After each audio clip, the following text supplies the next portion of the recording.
An evil act at one of America's busiest airports, and it comes on the heels of one of the busiest years for air travel ever. Will this have flyers thinking twice?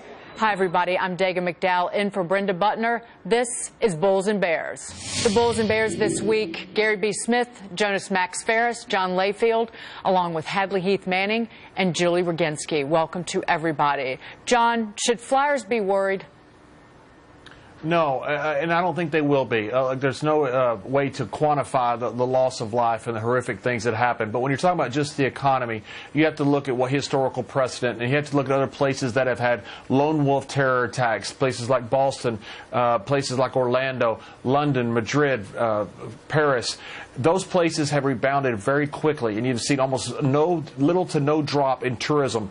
The places that get hurt are places like Egypt and places like Tunisia, where the whole system, people feel, cannot prevent more terrorist outbreaks. And there you see tourism numbers drop significantly. As far as a lone wolf, I don't think people are going to alter their travel plans. They may think about it a little bit, but history has shown they're not going to alter their travel plans significantly. And Gary B., over the holidays, this was the busiest end-of-year holiday travel season ever. More than 103 million people traveled, roads and air. So it does beg the question whether this will have an impact.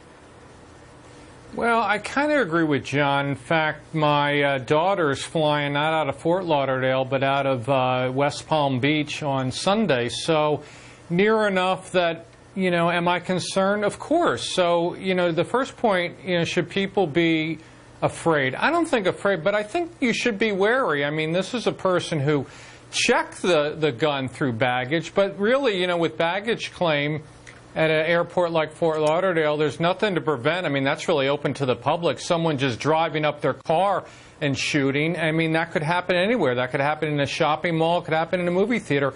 I think we're of the day and age now where people need to be aware. I do agree with John, though.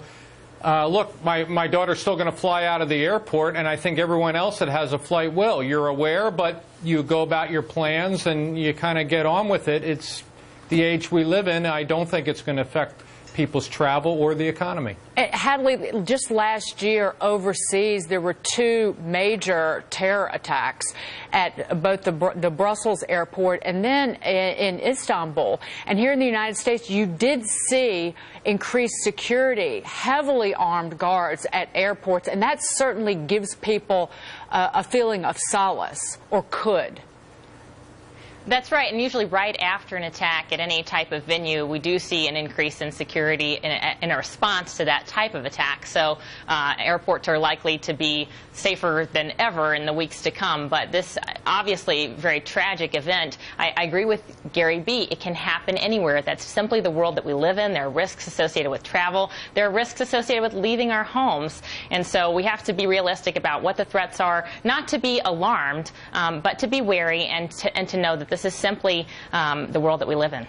And Julie, we're just an incredibly resilient people, quite frankly. Yeah, look, I mean, 9/11 was the most horrific tragedy that ever befell our country, and yet people picked themselves up. I flew almost the first day that you were allowed to fly, right after 9/11, after the travel ban was lifted, and people were at the airport kind of looking at each other, but nevertheless people went on with their lives. It's not to diminish the tragedy that happened on Friday in Fort Lauderdale or the horrible loss of life, but all of us to some extent take the risk, as Hadley said, waking up in the morning, walking out of our house, that this can strike us in a mall, at an airport, at a movie theater, as John and Gary B. said. And so we continue with our lives knowing that this is just part of the risk we take of being alive. And we are a resilient society. We'll continue acting and behaving economically and personally as we always have. And Jonas, it's tragic that these shootings keep happening regardless of where they are, but it's worth noting that back in 2013 there was a shooting at Los Angeles airport where a TSA agent was killed. Well, I don't think it's totally irrelevant. Airports, look, people are already irrationally fearful of traveling by air. It's one of the reasons people attack terrorists want to strike airports, because it's already playing on an existing fear. There's a certain percentage of the country that doesn't fly because of a fear. Even though almost 2 million people fly a day, and the chance of anything happening, will crash or whatever, is so infinitesimally small, it doesn't matter. You know, if you make a movie about a plane crash, it's not going to get aired on planes. People are that scared about it to this day. So when you have an attack at an airport, whether it's LA here or FLL, it's going to make some people even more scared of flying. So it has possibly more of an effect on behavior of the economy than a mall attack or something else, because we're not scared of going to the mall. At least some people are, or some people are, I guess I would say. As far as your point earlier about the security, I don't know if seeing more security makes everybody feel better. It makes some people more comfortable. Oh, look, there's a lot of security, like in Times Square or at the airport. Some people will be like, am I in a place that needs heightened security? Maybe that's not so great to remind people either. So I think it can see both ways of that, in addition to the cost of having that. John, I'm going to give you the final word. Yeah, well, look, what Jonas said, a terror attack is an incredibly small percentage, and it's not just at airport, but it's also anywhere in the world. We're in a different world right now, and we've got to figure out a way that we're going to exist now with this terror. It's been done in other places in the world, and it's been done very successfully. We are a terrific country. We're full of terrific people. We will find a way to deal with it as well. And we send our thoughts and our prayers and our blessings to the victims and their families, of course.